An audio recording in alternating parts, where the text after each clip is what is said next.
नमस्कार, आप देख रहे हैं हल्ला बोल। आपके साथ मैं हूं अंजना ओम कश्यप। गलवान पर सब सियासी पहलवान। एलएसी पर तनाव कम करने के लिए दोनों देशों के बीच लगातार बातचीत हो रही है। अहम मुद्दों पर सहमति बन रही है। भारत ने कड़े तेवर दिखाए हैं और चीन शांति बहाली करने के लिए हर उपाय करने के दावे भी इस वक्त कर रहा है। लेकिन इन सब के बीच राजनीति कम होने का नाम नहीं ले रही। विपक्ष लगातार सरकार को घेर रहा है। सीडब्ल्यूसी की बैठक में आज सोनिया गांधी और कांग्रेस के दूसरे नेताओं ने जमकर सरकार पर निशाना साधा। ये रिपोर्ट फिर चर्चा की शुरुआत। हमारे साथ डॉक्टर संबित पात्रा, राष्ट्रीय प्रवक्ता भारतीय जनता पार्टी के जुड़ गए हैं। पवन खेड़ा जी हमारे साथ जुड़ गए हैं, कांग्रेस पार्टी के प्रवक्ता, इस चर्चा में शामिल होने के लिए। लेकिन डिबेट से पहले यह report.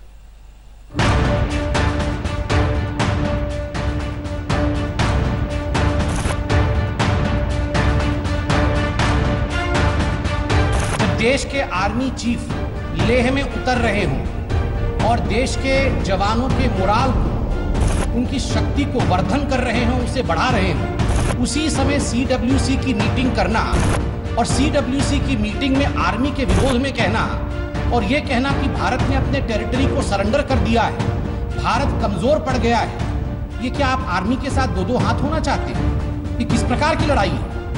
There is a growing feeling among the people that the government has gravely mishandled the situation. The future is yet to unfold, but we hope that mature diplomacy and decisive leadership will inform the government's actions in protecting our territorial integrity. 1 बजे 2 बजे आप television channel on करते हैं तो एक serial आता है entertainment का हर टेलीविजन चैनल में, सास बहू और साजिश। सुबह 9 बजे टेलीविजन चैनल ऑन करिए आजकल तो माँ बेटा और साजिश, माँ बेटा और चाइना को लेकर हर प्रकार का षड्यंत्र और साजिश देश के मिट्टी में जिस प्रकार से सोनिया जी और राहुल गांधी कर रहे हैं, ये बहुत ही दुखद है। जो प्रोटोकॉल होता था इंटरनेशनल के, इनका आपस में गोली नहीं चलानी, उसके तहत इन्होंने गोली नहीं चलाई। पहले तो हमारी यहाँ आता रहा कि उनके पास 3 ही, बाद में कहा बंदूकें 3, उस बात पे नहीं जाता। लेकिन मैं ये समझता हूँ पूरी बात में इसमें एक नाकामयाबी सरकार की रही है। सोनिया जी, मैं आज स्पष्टता के साथ बता देना चाहता हूँ और हर कांग्रेसी इसे कान खोल के सुन ले। हमारे देश हिंदुस्तान ने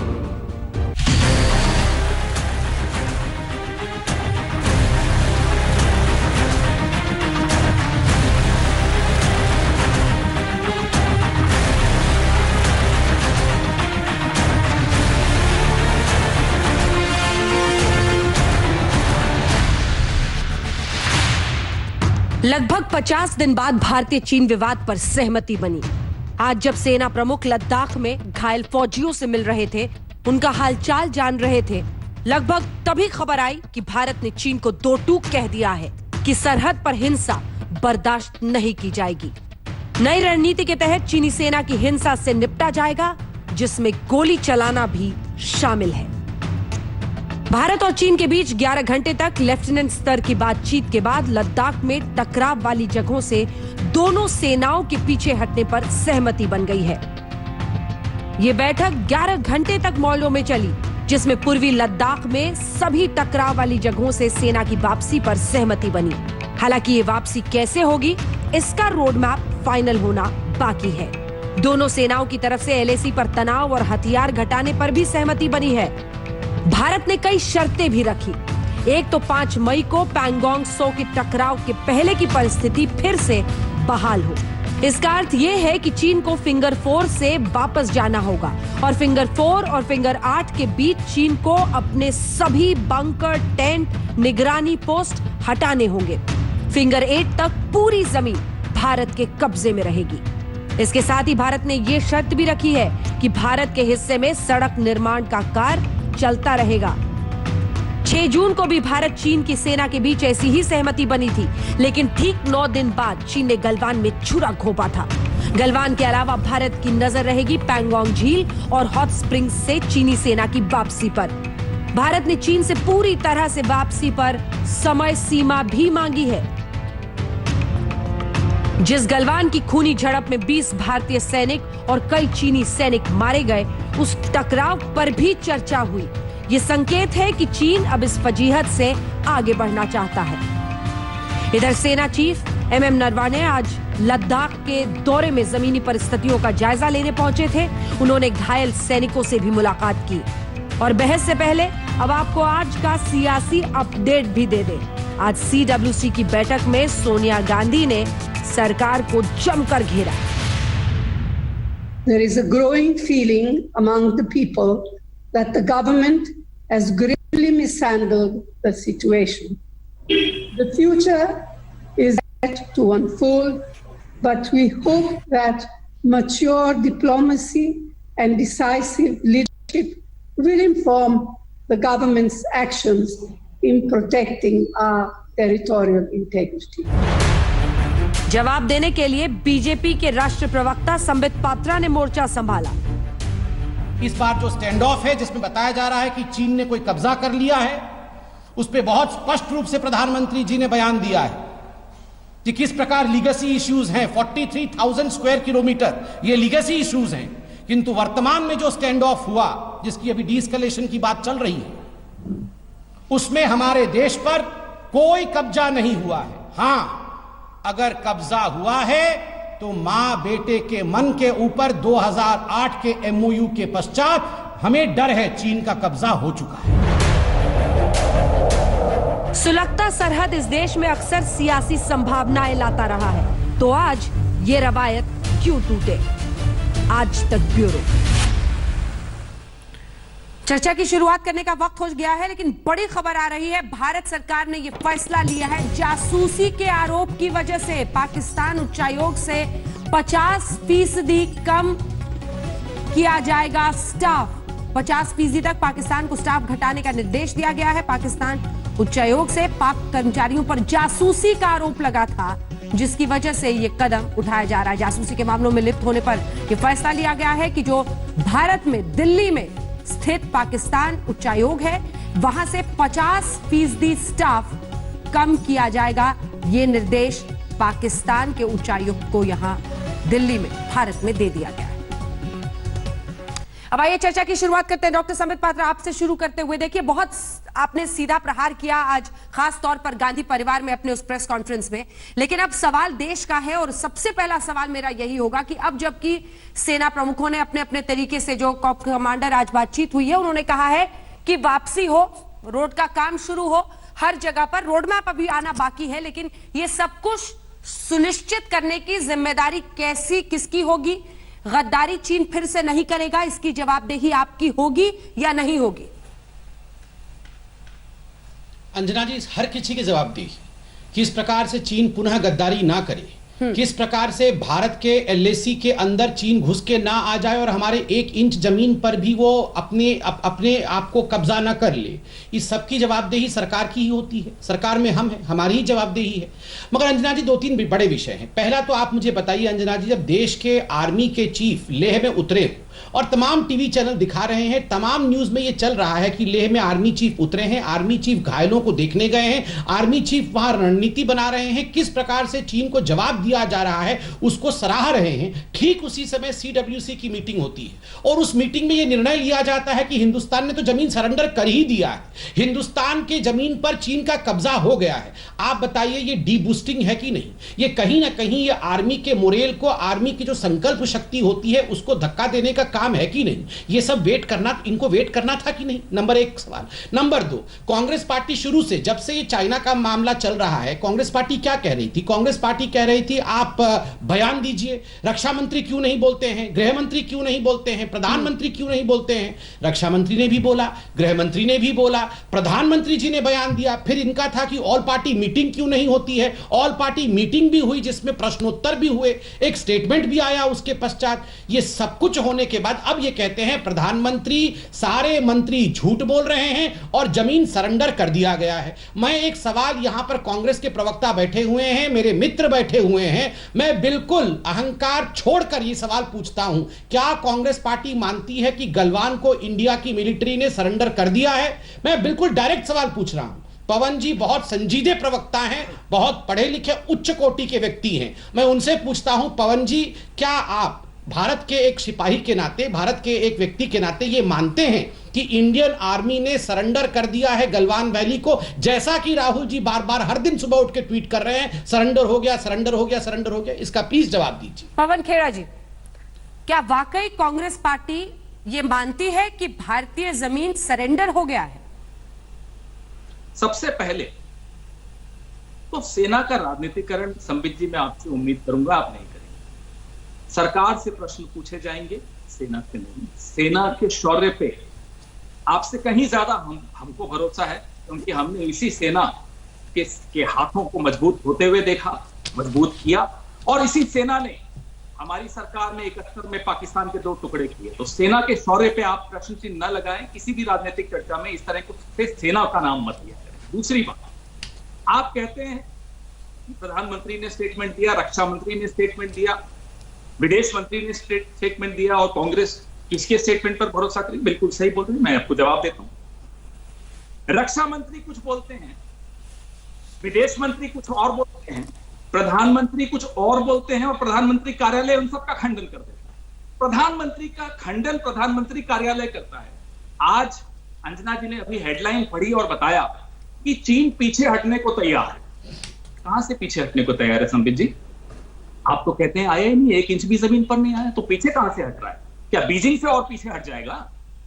हम यही तो कह रहे हैं कि Galwan valley, Pangong lake, hot springs, finger 4 से फिंगर 8 का इलाका, क्या जहां 1 अप्रैल 2020 तक भारत की सेना मजबूती से गश्त करती थी, क्या 23 जून को भी कर पा रही है? उसका जवाब अंजना जी की हेडलाइन से हमें मिल गया कि नहीं, अभी नहीं कर पा रही। लेकिन हाँ, चीन पीछे हटने को तैयार हो गया। वो पूरा चीन पर भरोसा, आपको बहुत लंबा समय मिला था, मुझे बोलने दीजिए। चीन पर भरोसा कभी मत करिएगा, संबित जी आप भी समझते हैं। आपने मुझे कहा, मैं सिर्फ उंगली उठाया हूं लोकतांत्रिक तरीके से। हाँ, ठीक बात है, आप हाथ भी उठा लीजिएगा, कोई बात नहीं। आपने कहा कि जब सैन्य अध्यक्ष वहां हैं तो सीडब्ल्यूसी क्यों हुई? मैं आपको याद दिला दूं, पार्लियामेंट स्ट्रीट पुलिस स्टेशन का रिकॉर्ड जांच करवा लीजिएगा। 62 का युद्ध चल रहा था और पार्लियामेंट स्ट्रीट थाने के बाहर, पार्लियामेंट के बाहर अटल बिहारी वाजपेयी जी जनसंघ का एक बहुत विशाल प्रदर्शन कर रहे थे नेहरू जी के खिलाफ, युद्ध के बीच में कर रहे थे।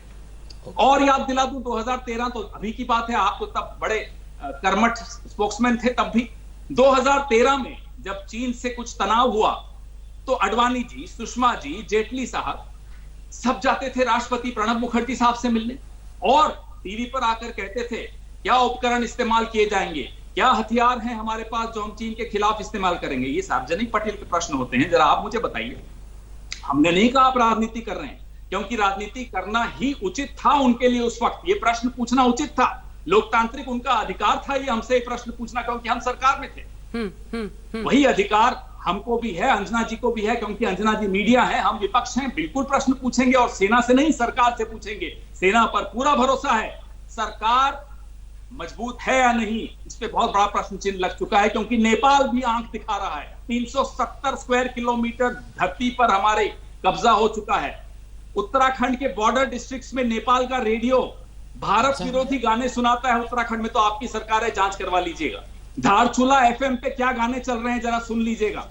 आप वह नहीं रोक पा रहे और कहते हैं कि सरकार पर भरोसा करिए। कौन करेगा सरकार पर भरोसा? सेना पर पूरा भरोसा है, मोदी जी की कूटनीति पर नहीं है, क्योंकि ढुलमुल है, कमजोर है और व्यक्तिवादी कूटनीति है। कहीं से भी विदेश नीति में विदेश नीति नहीं दिखती, सिर्फ मोदी मोदी मोदी दिखता ठीक है, क्या कभी झूला झूलते हुए दिखता है, कभी चाय की चुस्कियां पीते हुए दिखता है। हाँ। उससे नहीं काम चलता। क्या सेना की आड़ में सरकार जवाब देने से बच रही है? सीधा प्रश्न है संबित जी। बिल्कुल। देखिए अंजना जी, बहुत उदार पूर्वक मैं आपसे पूछ रहा हूं। मैंने एक बहुत सीधा प्रश्न पूछा था मेरे भाई पवन खेड़ा जी से कि क्या पवन खेड़ा जी एक व्यक्ति के रूप में, हिंदुस्तानी के रूप में मानते हैं कि मिलिट्री ने गलवान वैली को सरेंडर कर दिया है चाइना को, जैसा कि राहुल गांधी ने ट्वीट करके कहा है कि Galwan valley has been surrendered? जवाब नहीं दिया गया।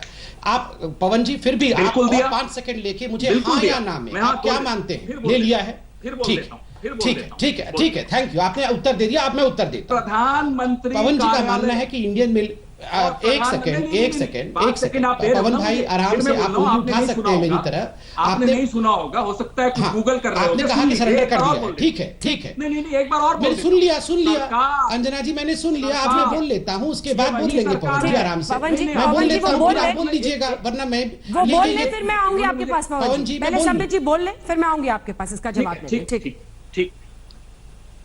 देखिए पवन जी ने कहा कि हाँ ठीक है, इंडिया की मिलिट्री ने गलवान वैली सरेंडर कर दिया है। मैं यहाँ आज तक बैठ के कह रहा हूँ कि इंडिया की मिलिट्री ने गलवान वैली सरेंडर नहीं किया। काउंटर कीजिएगा, मेरी बात बोल लीजिएगा, काउंटर कर लीजिएगा। मिलिट्री का मैं तो आपने नहीं बोला है, ठीक है, आपने नहीं बोला है, ठीक है, आपने नहीं बोला है, आपने नहीं बोला है। सुन लीजिए अंजना जी, प्लीज सुन लीजिए। चर्चा में अंजना जी देखिए, अंजना जी अगर मैं भी बीच में बोलता रहूंगा तो डिबेट नहीं हो पाएगा। एक बारी बारी से बोलेंगे तो अच्छा लगेगा। पवन जी आप काउंटर कीजिएगा। सुन लीजिए, बिल्कुल, लेकिन सुन लीजिएगा,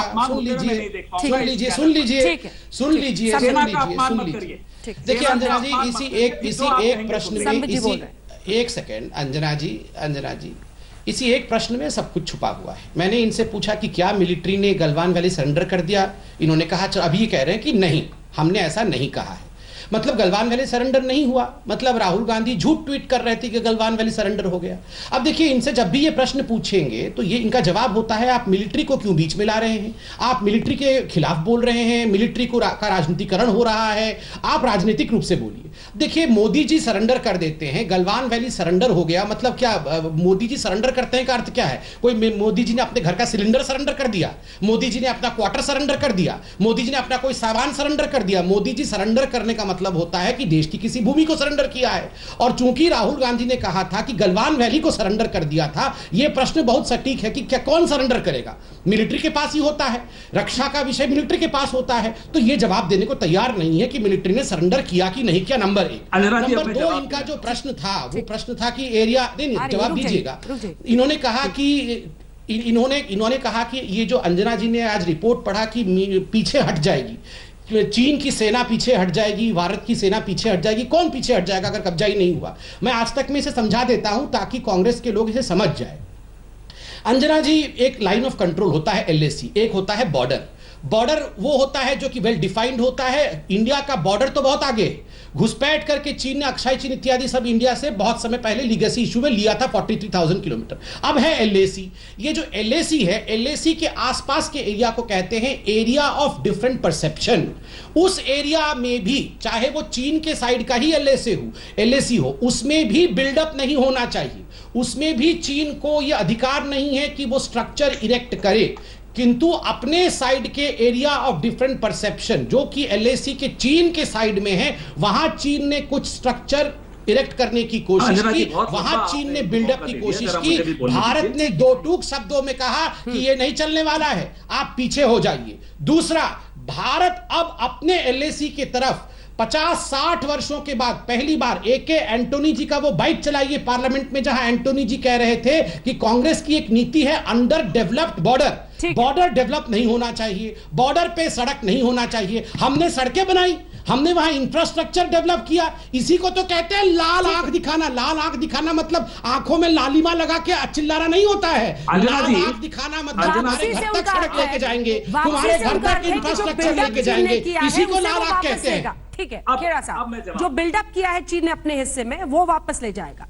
अपने हिस्से की बात छोड़िए, जहां हमारी सेना के जवान गश्त लगा सकते थे 1 अप्रैल 2020 तक, क्या 23 जून को वहां वो जा पा रहे हैं? इसका जवाब स्पष्ट के कभी नहीं देंगे। बिल्कुल जा पा रहे हैं और गश्त लगा रहे हैं। मैं बता रहा हूं आपको, टीवी चैनल पे सुन लीजिए। आपने देश की सेना के ऊपर सवाल उठाया है, मैं जवाब दे देता हूं। ना, मैं सेना का अपमान नहीं सहने वाला हूं। नहीं, मैं सेना का अपमान नहीं सहूंगा। आपने अभी कहा कि सेना गश्त नहीं कर पा रही है। आपने ये मेरे बीच में ऐसे ही कर रहे थे, थोड़ा सा मेडिसिन दे। ठीक है, ये मेरे समय बीच में नहीं, ये LAC पार करके मेरे समय आए थे। ना देखिए, ये चाइना है तो मैं भारत हूँ। ये LAC क्रॉस करके मेरे साइड आ गए थे। अब मैंने इनको लाल आंख दिखाया है कि तुम भी क्रॉस करोगे तो मैं भी क्रॉस कर जाऊंगा तुम्हारे LAC को। मैं भारत हूँ, भारत गंभीर विषय है। हाँ, मैं शांति प्रिय हूँ। अब बोलने चाहिए, मर्यादा मैं शांति प्रिय हूँ, बोलिए। गंभीर विषय है। बिल्कुल मर्यादा में हूं जी, आप पहले से क्रॉस करेंगे तो मैं भी क्रॉस थोड़ा करूंगा। इस मुद्दे की गंभीरता को समझकर यहाँ मजाक और नौटंकी ना करें, अच्छा रहेगा, क्योंकि सेना वहां जूझ रही है। कोई नौटंकी नहीं कर रही है, अच्छी आप बात। मेरे समय चिल्लाएंगे तो मैं भी आपके समय चिल्लाऊंगा। आप बोलिए, विषय बोलिए। शांत रहिए, शांत रहिए, शांत रहिए। बोलिए ना प्रभु। अब हमें इन्होंने इस बात का नहीं जवाब शांति दिया। हूँ प्रभु, बोलिए। अरे अब बीच में मत बोलो ना भाई, क्या आदत है? या घर पे नहीं बोल पाते हो? चले या बोले चले जाते पवन हो? जी शांत रहो ना प्लीज भैया। डिरेल हो जाएगी बहस। हाँ, पवन अपने जी बात छोड़ो यह ना, है घर कि पे सेना कौन बोल पाता है, कौन सरकार नहीं बोल के पाता। हाथों में बंधी होती है। सेना सरकार के हाथों में बंधी होती है। आपने एक के बाद एक झूठ बोला। डोकलाम में आपने क्या बोला? डोकलाम में आपने बोला हो गया, जीत गए, चीन पीछे चला गया। अब जाकर देखिए वहां क्या हुआ। वो भी शर्त पे पीछे गया। चुमार में भी शर्त लगाकर पीछे गया। चुमार में उसकी शर्त थी कि हिंदुस्तान ने जो स्ट्रक्चर बनाया है वो हटाए, फिर मैं पीछे हटूंगा। आप मान गए उस शर्त को, आप झुक गए उनके आगे। क्यों झुके? ये तो सरकार की गलती, इसमें तो सेना की कोई गलती नहीं। नंबर 2, डोकलाम में आपने आकर यहां टीवी पर बोलना शुरू कर दिया, संबित पात्रा जी, अरे हम जीत गए, फिर हमारी जीत हो गई, देखो चीन पीछे हट गया। अब वहां जाकर देखिए कितने परमानेंट स्ट्रक्चर बना लिए चीन ने। सेना के हाथ बंधे हुए हैं आपके हाथों में। आप खोल दीजिए वो हाथ, फिर देखिए सेना क्या मजा चखाएगी। डोकलाम की स्थिति देखिए, भूटान को आप नहीं बचा पा रहे उस सीमा को। वहां परमानेंट स्ट्रक्चर चीन के कैसे बन गए, उसका जवाब दीजिए। नेपाल का जवाब अभी तक नहीं दिया। पिछले 15 मिनट से मैंने 2 बार पूछ लिया कि क्या हो रहा है। धारचूला एफएम से लेकर नक्शा, और नक्शा पूरा पास, सब कुछ हो गया। क्या जवाब दे दिया आपने? कौन सी लाल आंख दिखा दी? नंबर 3, आपने एंटनी साहब के विषय में बोला। कांग्रेस की और इस देश की एक रणनीति रही थी, जो काफी बड़े एक्सपर्ट्स मानते हैं, कि आप जो बॉर्डर पे काम कर रहे हो उसको प्रचारित मत करिए, दुश्मन जाग जाता है। आप प्रचार पहले करते हैं, काम बाद में होता है, दुश्मन जाग के आ जाता है। अपनी अपनी रणनीति है। आपको लगता है आपकी रणनीति ठीक है तो दिख रहा है 45 साल में पहली बार चीन के हाथों ये हाथ हो गए हमारे। चीन की सीमा पर ये हालत हुई हमारी। 50 साल 45 साल में तो नहीं हुई थी। 67 के बाद तो चीन की हिम्मत नहीं होती थी यहां पलट कर देखने की, जब नाथुला और चोला का कांड हुआ था, जब लेफ्टिनेंट जनरल सगत सिंह ने वहां के कमिश्नर का चश्मा तोड़ दिया था और धक्का मार के हजारों पीएलए के सैनिक मार दिए थे।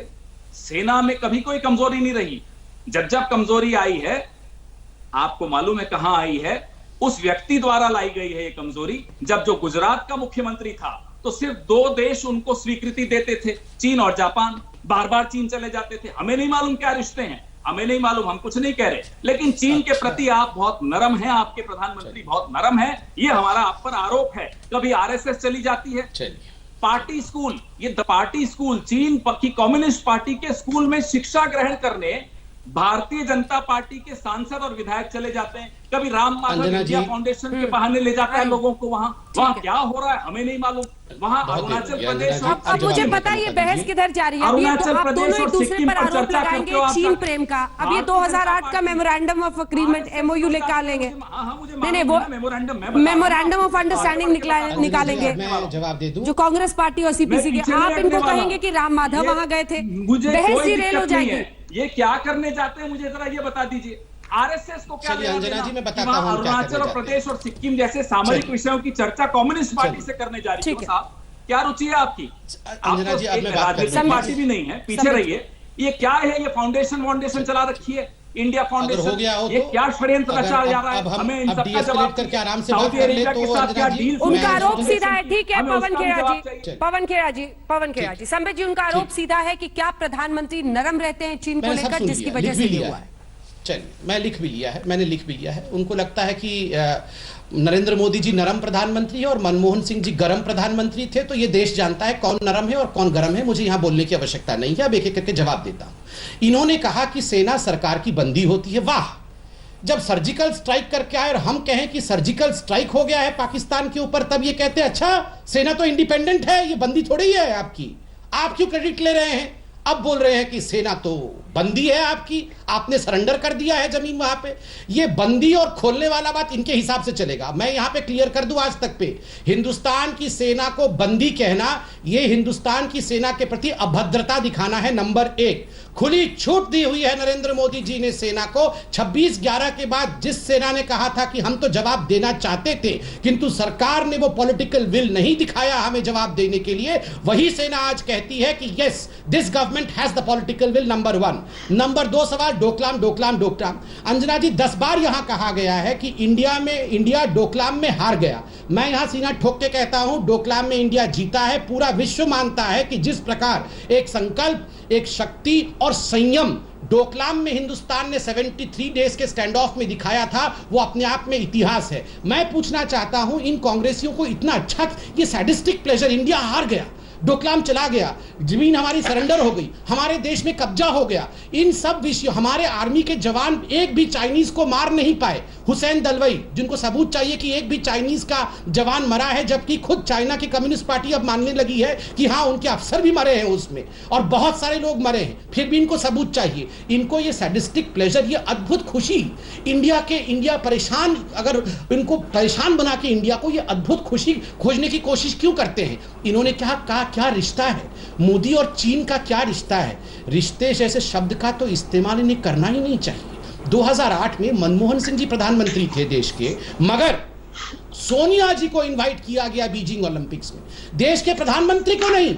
मुस्कुराती हुई सोनिया जी, वहां पर हाथ हिलाती हुई सोनिया जी बीजिंग में ओलंपिक्स में, और माँ बेटे जाके चुपके जिस एमओयू को साइन कर रहे थे, उस एमओयू के पीछे कंधे पर हाथ रख के, राहुल गांधी के कंधे पर हाथ रख के कौन खड़ा है? किसका साया पड़ा है राहुल गांधी पे? Xi Jinping. और मैं सवाल पूछना चाहता हूं, डोकलाम आपने 10 बार बोला।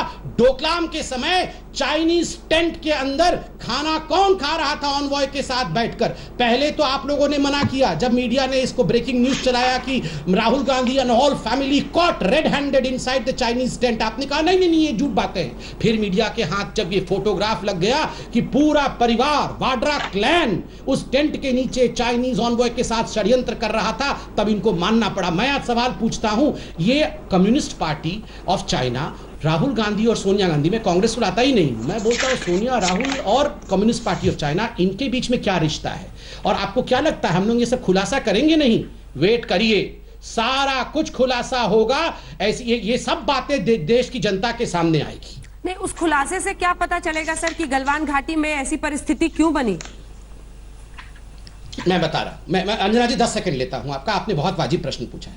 देखिए अंजना जी, मैं बिना लड़े बहुत शांतिप्रिय तरीके से बोलता हूं, आप किसी भी एक्सपर्ट को बुला के पूछिए, ये जो चाइना वॉर करता है, इसका वॉर केवल इसकी मिलिट्री में कोई दम नहीं है। ये PLA है, ये मिलिट्री भी नहीं है, ये अनप्रोफेशनल आर्मी है, ये उनके पार्टी का एक विंग है। ये असली वॉर साइकोलॉजिकल वॉर करते हैं। ये घर के अंदर लोगों को तोड़ना, अपने सिस्टम को फेल करना, साइबर वॉर कराना, आपके सारे साइबर सिस्टम पे अटैक करना, बड़े बड़े नेताओं को खरीद लेना देश के अंदर, बड़े बड़े ऑपोजिशन लीडर्स को अपने चपेट में ले लेना और पूरे सिस्टम को हिला के रखना। ये आपको क्या लगता है, ये जो यूएस में अभी सिस्टम आप देख रहे हैं, तो यूएस में किस प्रकार से घुसपैठ करके एक बहुत बड़ा वहां पर रेसिज्म के नाम पे जो जलाना, मारना, काटना हुआ, ये सब भी हुआ है। यहां पर हिंदुस्तान में भी बहुत सारी कोशिशें चल रही है। इसलिए मैं कह रहा हूं कि हमको इस साइकोलॉजिकल वॉरफेयर में चाइना से जीतना है, और जो लोग रिश्ता चाइना से बनाए हुए हैं उनको एक्सपोज करना। ये सच है कि चीन एक प्रोपेगेंडा वॉर खेलता है, प्रोपेगेंडा वॉर खेलता है, अपने मीडिया के जरिए दूसरे देशों के मीडिया को अपने देश में खरीदा वॉर वो खेलता है,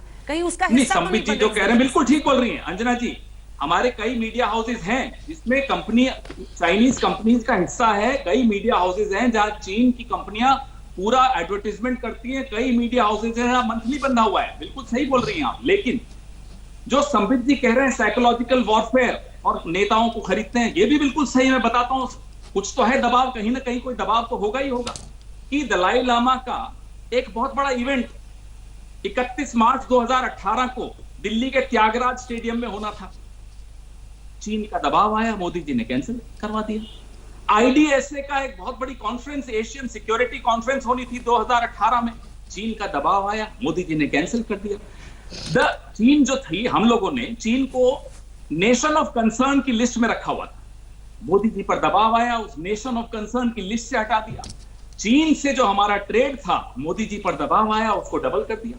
जितना हमारा आज रक्षा बजट है, मोदी जी पर पता नहीं क्या दबाव आया, उतना अब चीन और हिंदुस्तान का जो ट्रेड डेफिसिट है, फर्क है इंपोर्ट और एक्सपोर्ट में, वो हो गया।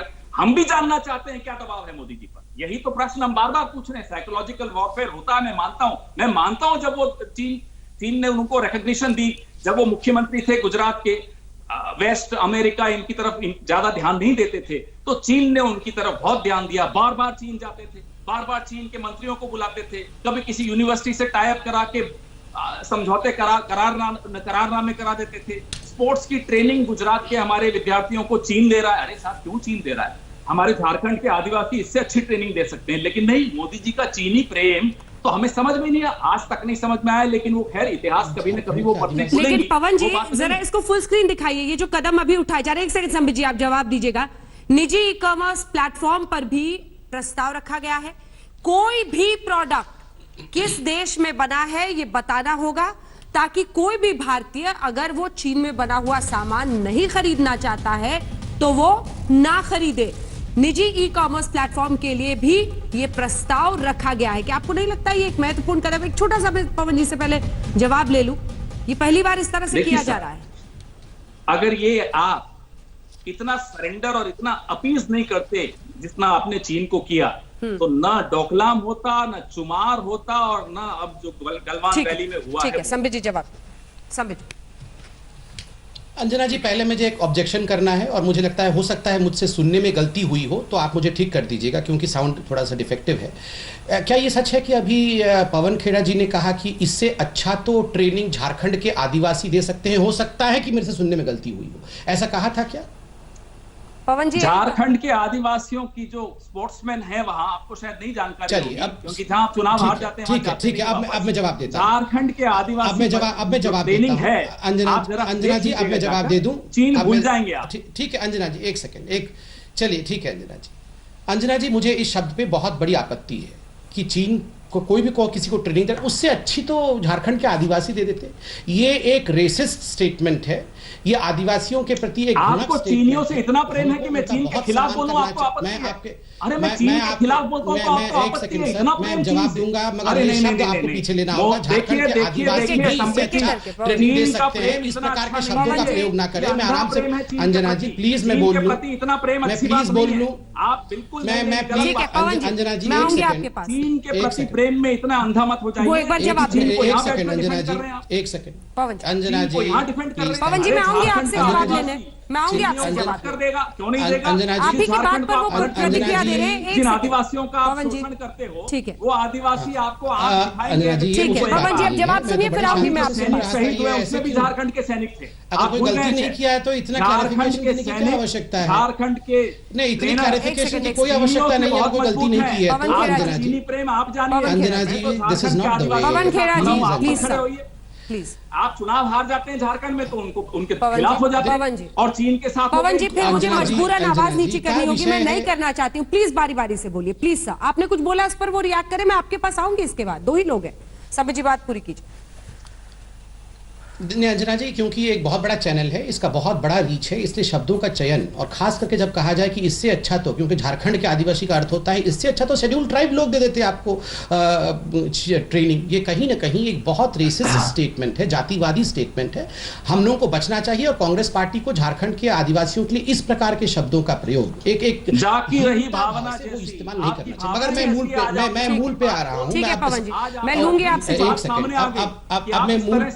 अब मैं मूल पे आ रहा हूँ, मुझे मूल विषय पे जवाब देने दीजिए। मैंने अपना ऑब्जेक्शन दर्ज करा दिया, झारखंड के लोग देख रहे हैं, वो डिसाइड कर लेंगे। अंजना जी प्लीज, अंजना जी ये क्या हो रहा है? बोलिए संबित। अंजना जी, पहली बात तो है इन्होंने कहा कि पवन जी प्लीज रुक जाइए, पवन जी रुक जाइए, मैं आ रही हूँ पवन जी, पूरा करेंगे, मैं फौरन आपके पास आऊंगी। प्लीज बारी बारी से, प्लीज प्लीज मैं आऊंगी पवन जी, आऊंगी। संबित जी पूरी कीजिए बात। चीन को लेकर मोदी जी जरा सॉफ्ट थे, ऐसा इन्होंने अभी आक्षेप लगाया। अंजना जी, मैं एक बात कहना चाहता हूं, आज से लगभग 10-12 दिन पहले अधीर रंजन चौधरी तो कोई छोटे नेता नहीं है, प्रवक्ता तो नहीं है, वो तो खुद एलओपी हैं। अधीर रंजन चौधरी जी ने एक ट्वीट किया था ताइवान को लेकर, और चीन पर मोदी जी कड़ी कार्यवाही करे, भारतवर्ष कड़ी कार्यवाही करे, इसको ट्वीट किया था। उसके 3 घंटे के अंदर कांग्रेस पार्टी को आधिकारिक प्रेस कॉन्फ्रेंस करना पड़ा। आनंद शर्मा जी को सामने आकर कहना पड़ा कि हमने इस ट्वीट को पुल डाउन करने के लिए कहा है, और अधीर रंजन चौधरी जी का यह स्टेटमेंट कांग्रेस पार्टी का स्टेटमेंट नहीं है। है। हमारे रिलेशन चीन के साथ बड़े ही स्ट्रैटेजिक और बड़े अच्छे हैं और इस प्रकार के शब्दों का प्रयोग चीन के खिलाफ नहीं होना चाहिए। ये सब 2008 के एमओयू, जो मां बेटे का एमओयू हुआ था, उसका नतीजा है कि ये जो सॉफ्टनेस की बात कर रहे हैं। दूसरा, इन्होंने कहा इन्होंने तो चीन को नेशन ऑफ कंसर्न में रखा हुआ था। भाई साहब, कितना नेशन ऑफ कंसर्न में रखा हुआ था वो सब हम देख रहे हैं कि आप इंफ्रास्ट्रक्चर तक डेवलप नहीं कर पाते थे। डीएसडीबीओ रोड, जिसको लेकर आज तक में आप सुबह 8 बजे टीवी ऑन करेंगे तो कोई ना कोई नक्शे के साथ बड़े अच्छे तरीके से समझा रहा होगा कि 323, मुझे भी अब याद हो गया है कि 323 किलोमीटर का वो रोड है, जबकि मैं इन विषयों का एक्सपर्ट नहीं हूं। इतनी बार आज तक ने दिखाया है कि 323 किलोमीटर का ये रोड, डीएसडीबीए रोड, वो ब्रिज, इन सारे विषयों में आप लोगों ने समझाया। ये पहले नहीं था, 70 वर्ष में पहली बार बना है। यही मैं कह रहा हूं, ये नरम नहीं, ये वो गर्म नीति है जिसको लेकर चीन तड़पता है, जिसको लेकर चीन आज परेशान है और इसीलिए बिल्डअप करने की कोशिश कर। अंजना जी, मैं कुछ नहीं चाहता हूं। संबित जी, एक सेकंड सर, आपको टोक रही हूं, एक सेकंड टोक रही हूं। खबर आ रही है, राहुल गांधी ने अभी ट्वीट किया है, आप भी खोल लीजिए ट्विटर, उसको देख लीजिए। राहुल गांधी कह रहे हैं चाइना टुक आवर लैंड, चीन ने हमारी जमीन ले ली, भारत अभी भी निगोशिएट कर रहा है उसे वापस लेने के लिए। अभी 10 मिनट पहले उन्होंने ट्वीट किया है। चीन कहता है कि वो भारतीय जमीन नहीं है। प्रधानमंत्री ने पब्लिकली चीन का समर्थन किया है। China says it's not Indian land. PM has publicly supported China's claim और लिख रहे हैं why is PM backing China and not our Indian army? प्रधानमंत्री क्यों चीन की बात का समर्थन कर रहे हैं और भारतीय सेना का नहीं? संबित जी, मतलब नहीं, आप ये बताइए, यहाँ सुबह ही टीवी ऑन करते हुए राहुल गांधी रोज कह रहे हैं कि हमारी जमीन हड़प ली गई, हमारा जमीन सरेंडर हो गया, और ये उल्टे प्रधानमंत्री से प्रश्न पूछ रहे हैं, जबकि आर्मी ने कहा है, अंजना जी, एक दिन आर्मी की स्टेटमेंट आई है कि हमने जमीन सरेंडर किया है। मतलब ये राहुल गांधी बोले कि हमारी आर्मी इतनी कमजोर है, हमारी मिलिट्री इतनी कमजोर है कि चीन आके हमारी जमीन को हड़प के ले गया, और प्रधानमंत्री से सवाल पूछ रहे हैं। मैं बोल रहा हूं यहां पर, देखिए, मेरे को कोई सरकार ब्रीफ नहीं करती है, ना करना चाहिए, किंतु मैं आपको बताता हूं हमारी आर्मी में इतना दम है। अरे 20 जवान मारते मारते शहीद हुए हैं, इतना दम है कि 1 इंच जमीन नहीं देंगे। आप क्या बोल रहे हैं? सरेंडर कर दिया, सरेंडर कर दिया। और देखिए, राहुल गांधी को इतना इंपॉर्टेंस देना बंद करें। मैं कंप्लीट कर लूं, मैं कंप्लीट कर लूं। अंजना, क्योंकि मैं ट्वीट पर रिएक्शन ले रही थी, ट्वीट पर रिएक्शन ले रही थी, जब आप पूरा कर। अंजना जी, मेरे एलएसी में घुसने का प्रयास कर रहे हैं। ये बार-बार मेरे एलएसी के अंदर घुसने का प्रयास कर रहे हैं। मैं नया भारत हूँ, ये चाइना मेरे एलएसी में घुस नहीं सकता है, मैं नहीं घुसने दूंगा अपने एलएसी में। रुक जाइए, आप वहीं पर रुकिए, अभी डीएस्केलेट करिए। वो कंप्लीट कर रहे हैं, डीएस्केलेट, मैं कंप्लीट करने दीजिए, मैं कंप्लीट करने नहीं, जल्दी कंप्लीट क्यों करूं इनको? नहीं, एक बात अंजना जी, आपने ट्वीट के पहले भी अपनी बात पूरी बोल ली थी, इसलिए संबित जी, संबित जी, आपने पूरी बात बोली। अंजना जी, अगर इनको प्रश्नों, अगर अंजना जी, राहुल गांधी ने एक प्रश्न पूछा है, उनको उत्तर चाहिए, तो मैं उत्तर ही दे रहा हूं ना। उत्तर चाहिए तो तभी ना। अगर इनको उत्तर चाहिए ही नहीं, केवल अटैक करना है, तो कैसे होगा? अब अरे सुनिए ना, आपके राहुल गांधी जी ने प्रश्न पूछा है, उत्तर दे रहा हूं। सुनिए, मेरे एलएसी में मत घुसिए, चाइना पीछे जाओ, मेरे एलएसी में मत घुसिए। अंजना जी, इनको रोको जरा प्लीज, नहीं तो फिर मैं लाल आंख दिखा दूंगा। अंजना जी, ये ठीक नहीं है। देखिए, मैं लगातार पूरा कीजिए, बोलिए, पूरा कीजिए, वो चुप है सर, वक्त मत बर्बाद कीजिए, जल्दी से पूरा कीजिए संबित जी।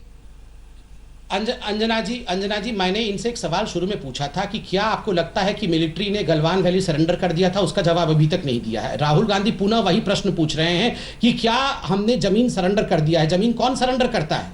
आर्मी ही तो होती है ना फ्रंट पे। मैं अभी फिर से सवाल पूछ रहा हूं, ये राहुल गांधी को लगता होगा कि हमने जमीन सरेंडर कर दिया है और आर्मी हार गई है? हमारी आर्मी हार ही नहीं सकती है। और ये राहुल गांधी टिकटॉक खेलने लायक है। ये नहीं, आज चाइना ने भी टिकटॉक रिलीज किया है, आपने देखा है वो टिकटॉक वाला वीडियो? वो जो चाइनीज सोल्जर एक जवान एक्टिंग कर रहा है बंदूक लेके, और उसको कोई जगा रहा है कि देखो हमारे जवान को तो बंदूक छुएगा तो वो जग जाएगा। ये दोनों टिकटॉक में है, वो चाइना भी टिकटॉक में है और ये राहुल गांधी भी टिकटॉक वाला है। टिकटॉक वाले को टिकटॉक में ही जवाब दे, टॉक में जवाब मत दीजिए इनको।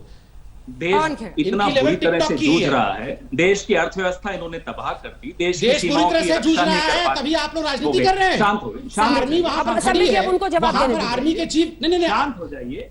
नहीं, ये मेरे समय में ऐसे ही कर रहे थे ना अंजना जी, मेरे समय ऐसे ही कर रहे थे ना। ये इनको मेडिसिन मैं नहीं दूंगा फिर। नहीं अंजना जी, डिबेट तो ऐसा ही होगा। अगर ये मेरे एलएसी में घुसेंगे तो मैं इनके एलएसी में। अच्छा ठीक है, आपने राहुल गांधी पर सवाल किया, उनको जवाब तो देने दीजिए संबित जी। आप प्लीज संबित जी, आपने राहुल गांधी पर सवाल किया, जवाब। 88,000 सैनिक इस माउंटेन स्ट्राइक कोर में आने थे, जिसके लिए 68,000 करोड़ का आवंटन हुआ। यूपीए ने 2013 में किया, 12-13 में आते ही इन्होंने उसको खारिज कर दिया। पता नहीं क्या दबाव था। अगर आज वो माउंटेन स्ट्राइक कोर होता तो ना डोकलाम होता, ना चुमार होता, ना गलवान होता। माउंटेन स्ट्राइक कोर को हटाते नेहरू नहीं होते तो ये सारा कुछ नहीं होता मेरे भाई। ना नेहरू होता ना ये पंगा होता। अरे छोड़ो, माउंटेन बकवास कोर बंद करिए, रुक जाइए। अरे ना नेहरू होता तो ना ये पंगा होता मेरे भैया। कहाँ माउंटेन कोर कर रहे हो आप? अब देखिए, ना होता बौखलाहट देख रहे हैं नेहरू आप? होते ना ये माउंटेन कोर वाला ना ये चाइना वाली प्रॉब्लम सारी होती। बौखलाहट देख सारा रहे कुछ हैं? करा ये धरा उनका है। सावरकर के वंशजों की बौखलाहट नहीं, सच्चाई ये है। माफी सारा कुछ ये नेहरू जी का करा धरा है। बर्थडे मना रहे थे, अभी रुकिए 2-4 दिन में प्रेस कॉन्फ्रेंस करके बताएंगे क्या कर रहे थे उस समय। खंडूरी साहब ने इनकी 1962 में क्या कर रहे थे नेहरू जी, हम बताएंगे सर। बताइए। इनको उन्होंने कमिटी से बाहर कर दिया। ये 62 करते रहते हैं, देश के दुश्मन है ये, जो 67 भूल जाते हैं जब देश जीता। जहां जीता है वहां तो ये नाम भी नहीं लेंगे। जहां हार हुई तो वो देखिए त्योहार मना रहे हैं। अरे देश हारता है तो आप त्योहार अभी भी जीता हुआ है। जहां हार हुई, क्यों हार हुई? आप कहां सोए हुए थे नेहरू जी? क्या कर रहे थे? क्यों नहीं? अरे नेहरू जी ने क्यों पॉलिटिकल डिसीजन सही नहीं लिया? अभी आप 2012 के बारे में बता रहे थे, मैं 62 में गया। फिर मैंने बताया legacy issue, 43,000 square kilometre surrender करके यहाँ फिर आके आर्मी हार गई, सरेंडर कर दिया। क्या प्रेम है चीन के साथ? मैं बताता हूँ रिश्ता क्या है, मैं बताता हूँ। चलिए अब के पास क्या है? क्या है वही प्रश्न, रिश्ता क्या है? रिश्ता क्या है मैंने बताया तो सही। रिश्ता क्या है? चीन से मोदी जी क्यों डरते हैं? मजबूत सेना, मजबूत देश। ठीक है, आपका सवाल ही रह जाएगा, जवाब तो सुनिए। हाँ। समस्या इस देश में नहीं, बहुत हो गया। देखिए अंजना जी, ब्रेक का टाइम हो रहा है, जल्दी से। अंजना जी विद ऑल ड्यू रिस्पेक्ट, मजबूत अंजना जी आपको क्या लगता है ये कांग्रेस पार्टी जवाब के लिए यहाँ पर डिबेट कर रही है? आपका इनको सवाल जवाब चाहिए, ही रह आपको जाएगा लगता है पवन इनको जी, जवाब जवाब नहीं तो चाहिए? सरकार भी कमजोर, सिर्फ सेना मजबूत है। मुझे अंजना जी आपको क्या लगता है ये राहुल गांधी और सोनिया जी जो सवाल पूछ रहे हैं उनको जवाब चाहिए? कैसे जवाब? मैं जवाब दे ही रहा हूँ, सुन लीजिए। मैं पूछ रहा हूँ अंजना जी, आपको क्या लगता है? मैं आप ही से पूछ रहा हूँ, हिंदुस्तान की जनता से पूछ रहा हूँ कि क्या कांग्रेस पार्टी जवाब चाहती है? वो जवाब नहीं चाहती है। सर ब्रेक लेना पड़ रहा है मुझे मजबूरन, लेकिन सवाल यही है कि चीन का इधर धोखा है और उसमें कैसे सियासी मौका मिलता है, ये आपने पिछले 40 मिनट में समझ लिया होगा। ब्रेक के बाद लौट रहे हैं, देखते रहिए आज तक। नमस्कार, मैं हूं अंजना ओम कश्यप। हमें उम्मीद है ये वीडियो आपको पसंद आया होगा। लेटेस्ट खबरों के लिए यूं ही देखते रहिए आज तक, और इस वीडियो के पसंद आने पर लाइक, शेयर एंड सब्सक्राइब करना ना भूलें।